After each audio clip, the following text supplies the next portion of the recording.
Sa ibang balita, patuloy ang pagbaba ng level ng tubig ng Angat Dam sa Bulacan. Ilang araw matapos ideklara ng Pag-asa ang pagsimula ng panahon ng tag-ulan sa bansa. Sa tala ng ahensya ngayong araw, nasa 171.73 meters ang water level ng Angat Dam. Mas mababa sa 172.04 na naitala kahapon. Sa Angat Dam, nagmumula ang mahigit 70% ng supply ng inuming tubig sa Metro Manila. 160 meters ang critical level nito para sa inuming tubig.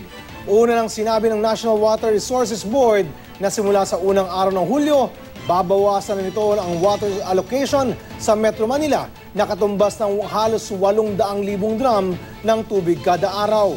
Maliban sa Angat Dam, bumaba rin ang water level sa La Mesa, San Roque, Magat at Caliraya Dam ngayong araw.